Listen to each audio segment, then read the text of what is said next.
let's discuss about the 7 habits of highly effective people. So ano yung pinakabuod nito? Ano yung pinaka nagagamit natin sa araw-araw natin na ginagawa? Unang-una, yung 7 habits kasi kung titignan mo is para siyang life talaga natin na nag-start sa dependency, tapos nagkakaroon tayo ng independence kasi pag naging dalaga tayo, may mga trabaho na tayo, may kanya-kanya na tayong buhay, may independence na. Pero sa pinagdaanan mo sa buhay, ang pinaka-highest pala nun is yung interdependency. Yung kailangan mo ng ibang tao para mamuhay sa mundo.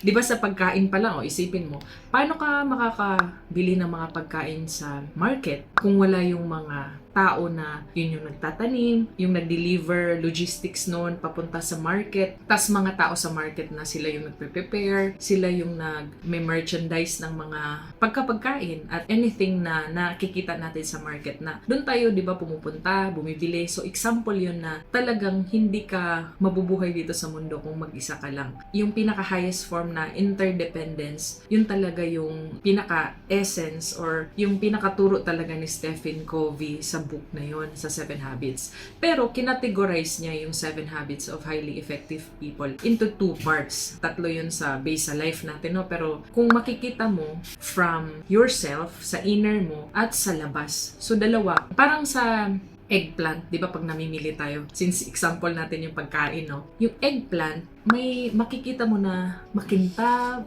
madulas, maganda yung kanyang pinaka-labas, outer niya, tapos malambot. Sure yan na yung loob niya is hindi talaga sira. Pero, kapag nakita mo yung eggplant na may matigas, may parang mga puntik-puntik, sure yan na pag hiwa mo, makikita mo sa loob talaga na meron talagang sira. So parang ganyan yung sa 7 habits ni Stephen Covey. Di ba, una, be proactive. Pangalawa, begin with the end in mind. Yun yung, pero dito may comment ako sa begin with the end in mind. Pero i-continue lang natin. Pangatlo is yung, ano nga yung pangatlo?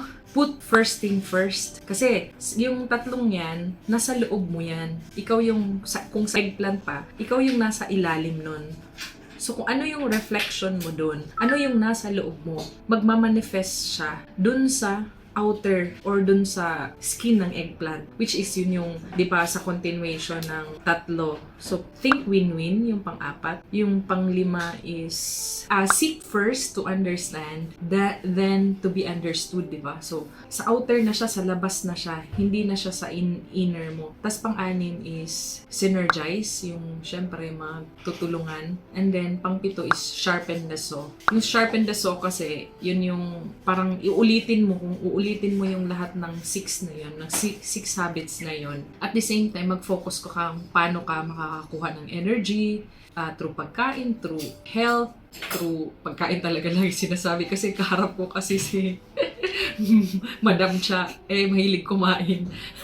Kaya parang example dito, laging pagkain. Yung paano mo siya ma-achieve, kung parang ititrain mo talaga na yung sarili mo na nasa gitna ka ng mga important sa'yo. Hindi ka dapat sobra dun sa pagiging religious talaga, religious ka lang, or dun ka lang sa family mo, or sa spouse mo, spouse-centered ka, or sa work-centered ka ba, or naka-center ka ba sa yung kasiyahan, yun yung yung priority mo. So, dapat nasa gitna ka lang talaga.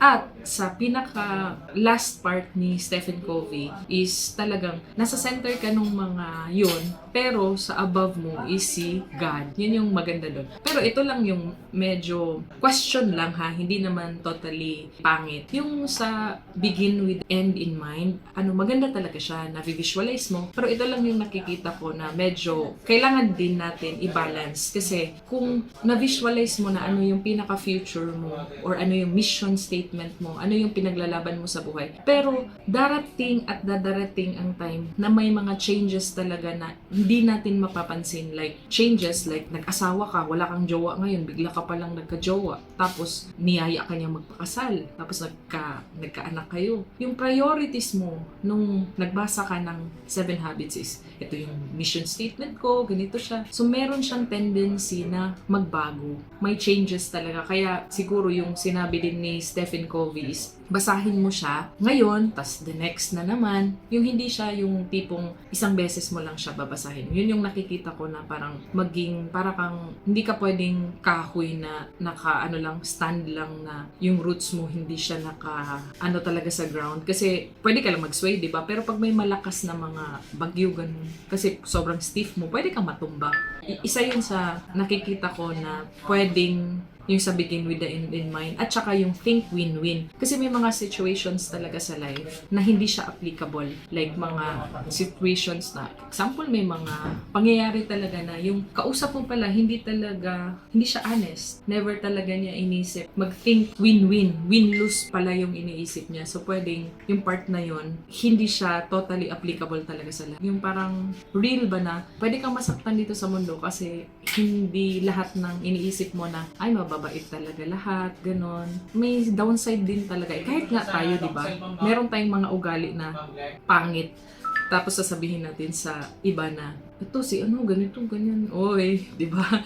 Meron tayong mga ganyan na mga ugali talaga. Kaya nga, laging binabalik na kailangan mo trabahuin yung nasa sarili mo or sa first part nung pinaka 7 habits. Parang masiseparate mo sila na ito para sa inner mo. Kasi kung magaling ka lang sa labas, example, sobrang galing mo, mabait ka, pero nabubulok pala, parang example ko kanina sa eggplant, di ba, nagre-reflect din, nararamdaman din ng mga tao. Itong book na to, sobrang ganda para sa akin. Kung nabasa nyo, di ba, yung mga stories niya, marami pa sana akong sasabihin, pero yun na yung pinakabuod. Kung isa-isahin sana natin yung example, mahaba na baka antokin na kayo. So yun lang muna, and bye! Pwede magdagdag. Magdagdag ka ng question? Ikaw, oo. Yung can you emphasize on the emotional bank account?